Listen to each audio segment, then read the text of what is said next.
Hello dear students, welcome to Prerna. So we have now discussed the glorious revolution or the bloodless revolution, the palace revolution, whichever way you want to, you can call it. I am sure you must have analyzed it by now. You can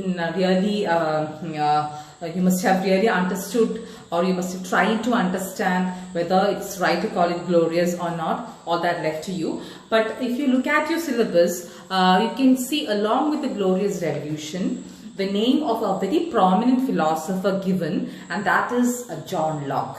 Okay, John Locke was an important, very distinguished philosopher who lived during this period when the revolution happened in England. Okay, so John Locke was an English philosopher who wrote about the government that ought to rule over people, the kind of governance, etc. So you can see that his philosophy, his ideas influenced the revolution, and also even after that the Bill of Rights. So here we are going to study about John Locke, his ideas, his works, his quotes, and his political theories. Okay. So I have the image of John Locke for you. So this is John Locke, an English philosopher who can rightly be called as the father of liberalism. Father of liberalism എന്ന് വിളിച്ചിരുന്നത് ആരെയാണ്? John ലോക്കിനെ. അപ്പൊ ആ ഒരു പേര് നിങ്ങൾ ഓർത്ത് വയ്ക്കാം. ഫാദർ ഓഫ് ലിബറലിസം ആരാണെന്നൊക്കെ നമുക്ക് ചുറ്റുപാട് പല പരീക്ഷകളിലും ചോദിക്കുന്നതാണ്. അപ്പം അത് ആൻസർ ആരാണ്? ജോൺ ലോക്ക് ആണ്. ഓക്കെ, അദ്ദേഹം എന്തൊക്കെയാണ് ചെയ്തതെന്നൊക്കെ നമുക്ക് നോക്കാം. അപ്പൊ അദ്ദേഹത്തിന്റെ കാലഘട്ടം എന്ന് പറയുന്നത് 1632 to 1704 ഇംഗ്ലണ്ടിലാണ് ജീവിച്ചിട്ടുണ്ടായിരുന്നത്. അപ്പൊ എന്താണ് ഇംഗ്ലീഷ് റവല്യൂഷൻ നടന്നിട്ടുണ്ടായിരുന്നത്? 1689. അപ്പൊ നമുക്ക് ഓർത്താൽ തന്നെ അറിയാം, നിങ്ങൾക്കറിയാം ആ കാലഘട്ടത്തിൽ വളരെയധികം ഇദ്ദേഹത്തിന്റെ ചിന്തകൾ ഒക്കെ വളരെയധികം എല്ലാവരും അതിനെപ്പറ്റി സംസാരിച്ചിട്ടുണ്ടായിരുന്നു. എല്ലാവരും വളരെയധികം പ്രചോദനം നൽകിയിട്ടുണ്ടായിരുന്നു. പല വിഷയങ്ങളിലും ജോൺ ലോക്കിന്റെ ഐഡിയാസ് പല ആൾക്കാരും even not only the English Revolution, you can see how the American War of Independence also how his ideas got influenced. കാരണം ഇതിനു ശേഷമാണ് അമേരിക്കൻ വാർ ഓഫ് ഇൻഡിപെൻഡൻസ് നടക്കുന്നത്. ജോൺ ലോക്ക് മുതലായ പ്രഗത്ഭരായ ചിന്തകന്മാരുടെ ആശയങ്ങൾ അവരും ഉൾക്കൊണ്ടിട്ടുണ്ടായിരുന്നു എന്ന് നമുക്ക് മനസ്സിലാക്കാൻ പറ്റും. അപ്പം ഇദ്ദേഹത്തിനെ പറ്റി പറയുകയാണെങ്കിൽ he was an English philosopher. ആദ്യം ഒരു ഫിസിഷ്യൻ ആയിരുന്നു. ഫിസിഷ്യൻ എന്ന ഡോക്ടർ. ഓക്കെ, പിന്നെ നമ്മൾ അദ്ദേഹത്തിനെ പറ്റി പറയുമ്പോൾ എൻലൈറ്റൻമെന്റ് കാലഘട്ടത്തിലെ പ്രമുഖനായ ചിന്തകന്മാരിൽ ഒരാളായിരുന്നു. പിന്നെ വേറൊന്ന് പറയേണ്ടത് എംപിറിസിസ്റ്റ് ആണെന്നുള്ളത്. അതായത് എംപിറിസിസ്റ്റ് എന്ന് പറയുമ്പം by now you know what empiricism is. The kind of idea which believed in gathering knowledge through experiences. Okay, അപ്പൊ അത് നമ്മളെ ബേക്കന്റെ ചിന്താഗതി ആ ഒരു സ്കൂളിൽ പെട്ട ആളാണ് ആര്? ജോൺ ലോക്കും. എംപിറിസിസം എന്ന് പറയുന്ന ഐഡിയയിൽ അദ്ദേഹം വളരെയധികം വിശ്വസിച്ചിരുന്നു. ഇനി അദ്ദേഹത്തിന്റെ ചിന്തകൾ കാര്യമായിട്ട് സംഭാവന ചെയ്തിട്ടുള്ള മേഖലകൾ നോക്കുകയാണെങ്കിൽ epistemology. What is epistemology? Theory of knowledge. I discuss this before also. Theory of നോളജിനെയാണ് നമ്മൾ എന്ത് വിളിക്കുന്നത്? എപ്പിസ്റ്റമോളജി. പിന്നെ വേറൊന്ന് പൊളിറ്റിക്കൽ ഫിലോസഫി, അതായത് വേറൊരു അദ്ദേഹത്തിന്റെ മേഖല. ഇനി നിങ്ങൾക്ക് അറിയാൻ പോകുന്ന പേരുകളാണ് വോൾട്ടയർ, റൂസോ. ഇവരുടെ പേര് എന്താ അവിടെ കൊടുത്തിട്ടുള്ളത്? ജോൺ ലോക്ക് എന്ന് പറയുന്ന ചിന്തകന്റെ ഐഡിയാസ് അത് വളരെയധികം ഈ പറഞ്ഞ ആൾക്കാരെയൊക്കെ ഇൻഫ്ലുവൻസ് ചെയ്തിട്ടുണ്ട്, പ്രചോദനം നൽകിയിട്ടുണ്ട് അവർക്കൊക്കെ. ആരെയൊക്കെ? വോൾട്ടയറിനായാലും റൂസോ. ഇവരൊക്കെ എന്താ ചെയ്തത്? Later you know how they were the forces behind the French revolution. Okay, പിന്നെ നമ്മൾ ഓർക്കേണ്ടത്, ഞാൻ പറഞ്ഞിട്ടുള്ളത് ഒരു ഇൻട്രൊഡക്ഷൻ ആണ്. Like how his ideas influence American war of independence, United States declaration of independence. United സ്റ്റേറ്റ്സും അമേരിക്കൻ വാർ ഓഫ് ഇൻഡിപെൻഡൻസിന് ശേഷം വന്നിട്ട് ഡിക്ലറേഷൻ ആണ് United States declaration of independence എന്ന് പറയുന്നത്. ഓക്കെ, ഇനി ഇദ്ദേഹത്തിന്റെ ഏരിയ ഓഫ് ഇൻട്രസ്റ്റ് ഒരിക്കൽ കൂടെ നമ്മൾ അദ്ദേഹത്തെ വിശദമായിട്ട് പഠിക്കാൻ പോവാണ്. മെറ്റാഫിസിക്സ്, എപ്പിസ്റ്റമോളജി, പൊളിറ്റിക്കൽ ഫിലോസഫി, പറ്റുന്നൊക്കെ ഓർക്കുക. ഫിലോസഫി ഓഫ് മൈൻഡ്, ഇക്കണോമിക്സ് തുടങ്ങിയ മേഖലയിലേക്കാണ് അദ്ദേഹം കാര്യമായ സംഭാവന ചെയ്തിട്ടുള്ളത്. ഇനി അദ്ദേഹത്തിന്റെ വർക്ക്, അതായത് എഴുതിയ അദ്ദേഹത്തിന്റെ ട്രീറ്റിസസ്, അദ്ദേഹത്തിന്റെ ബുക്സ് എന്ന് പറയുമ്പം ഒന്ന് first is letter concerning toleration. Okay, letter concerning മതസഹിഷ്ണുതയെ പറ്റിയിട്ട് എഴുതിയിട്ടുള്ളത്. പിന്നെ ടു ട്രീറ്റിസസ് ഓഫ് ഗവൺമെന്റ്. ആ ഒരു വർക്ക് എഴുതിയ വർഷം നോക്കൂ, 1689. When did the revolution happen? 1689. അപ്പൊ ഈ ഒരു കാലഘട്ടത്തിൽ എഴുതി, ഈ ഒരു വർഷത്തിൽ തന്നെ എഴുതിയ ബുക്കാണ് ടു ട്രീറ്റിസസ് ഓഫ് ഗവൺമെന്റ്. പിന്നെ an essay concerning human understanding, some thoughts concerning education. He has written about Christianity. He has written about the value of money. All I have given here and the years also. അപ്പോൾ അത് നിങ്ങൾ നോക്കിയാൽ മതി. ഇനി അദ്ദേഹത്തിന്റെ ideas, അദ്ദേഹം പ്രധാനമായിട്ട് സംസാരിച്ചത് ഒന്ന് ഹ്യൂമൻ റൈറ്റ്സിനെ പറ്റിയിട്ടാണ്. പിന്നെ സോഷ്യൽ കോൺട്രാക്ട് തിയറി, അത് ഓർക്കുക. സോഷ്യൽ കോൺട്രാക്ട് എന്ന് പറയുന്നത്, അതിലേക്ക് ഞാൻ ഇപ്പോൾ വരാം. അതിന് മുന്നേ സോഷ്യൽ കോൺട്രാക്ട് തിയറി എന്ന് പറയുന്ന സംഭവം അദ്ദേഹം കാര്യമായിട്ട് എഴുതി. ഇപ്പം സോഷ്യൽ കോൺട്രാക്ട് നിങ്ങൾക്ക് പരിചയമുണ്ട ഒരു പക്ഷേ റൂസോ ആയിരിക്കും, ഹോബ്സിനെ പറ്റി കേട്ടോ. ഇവരൊക്കെ സോഷ്യൽ കോൺട്രാക്ടിനെ പറ്റി പറഞ്ഞിട്ടുണ്ട്. ലോക്കിൻ്റെതായിട്ടുള്ള ഒരു സോഷ്യൽ കോൺട്രാക്ട്, അത് അതിൻ്റെതായിട്ടുള്ള വ്യത്യസ്തതകളും ഒക്കെ ഉണ്ട് എന്നുള്ളതാണ്. അപ്പൊ റൂസോൻ്റെത് കുറച്ചും കൂടെ റാഡിക്കലാണ്. റെവല്യൂഷൻ എന്ന് പറഞ്ഞിട്ട് അങ്ങോട്ട് ഭയങ്കര വയലന്റ് ഒക്കെ ആയിട്ടുള്ള റെവല്യൂഷൻ ഫ്രാൻസിൽ കാണുന്നത് പോലെ. അപ്പൊ ഇദ്ദേഹം എഴുതിയിട്ടുണ്ട് സോഷ്യൽ കോൺട്രാക്ട്. ആര്? Lock. Okay. State of nature, Tabula Raza, അതെന്താന്ന് ഞാൻ പറഞ്ഞുതരും. Consent of the govern. Consent of the govern എന്ന് പറഞ്ഞാൽ നമ്മൾ ഒരു രാജാവ് ആരെയാണോ ഭരിക്കുന്നത്, ആ ഭരിക്കപ്പെടുന്ന ആൾക്കാരുടെ സന്തോഷം അവരുടെ ഇഷ്ടത്തിനനുസരിച്ചിട്ടായിരിക്കണം ഭരിക്കണം എന്നുള്ളത്. Consent of the governed. അദ്ദേഹത്തിന്റെ ഐഡിയാസ് ഒക്കെ ഈ ഒരു മേഖലയിലാണ് പ്രധാനമായിട്ടുള്ളത്. ഇനി കോഡ്സ് ആലോചിച്ചോളൂ. 2-3 കോഡ്സ് മിസ് നിങ്ങൾക്കായിട്ട് ഇവിടെ എടുത്താൽ കുറയൊന്നുമില്ല, കുറച്ച് ഒന്ന് വായിച്ചുതരാം. All mankind being all equal and independent, no one ought to harm another in this life, health, property or possessions, health, liberty or possessions. All are equals, irrespective of class and gender, all are equals, and nobody should harm the other.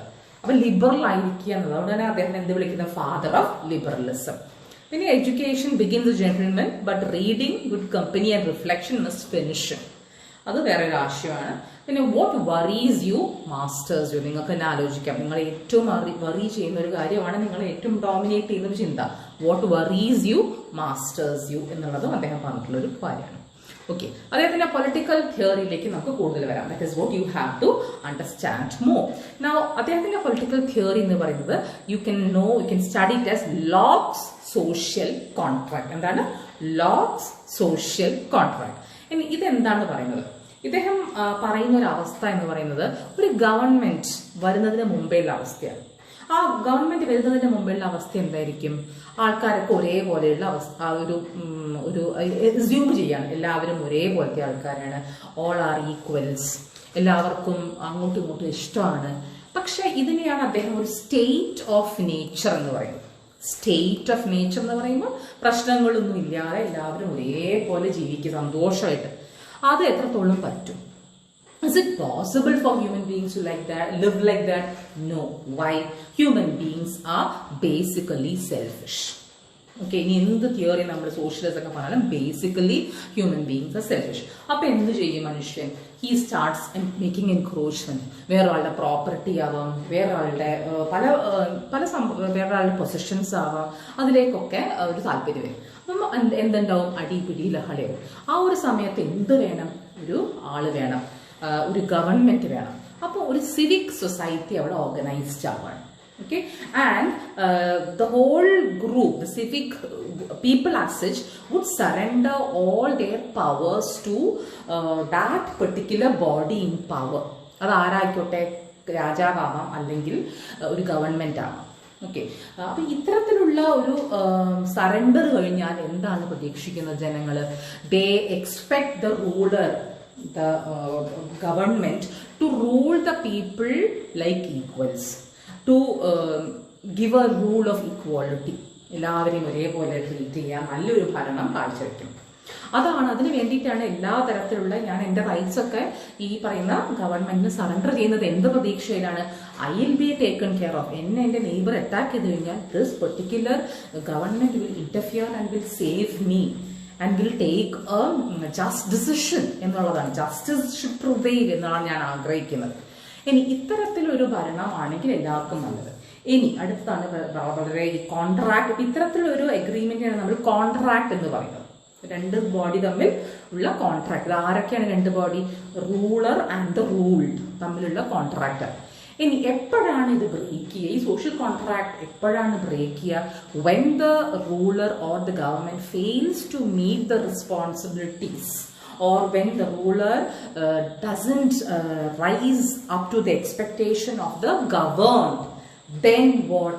people can rebel, people can revolt, and can remove the government from power, can break the social contract agreed, because that particular ruler or government failed to meet the expectation of the governed. So you can see the contract being broken. This is what is known as Locke's social contract theory. So here you can see how he was justifying the very fact that James II of England was not liked by the majority of the people, because he was basically a Catholic and he was not loved by the people, and they wanted to remove him from power. He was not popular, and they wanted to place another ruler, that was William and Mary. So they had all the rights to do so. So you can see how he has justified what happened during the Glorious Revolution in his work. That is how they broke the contract. That is very clearly written in his True Treatises of the Government in 1689.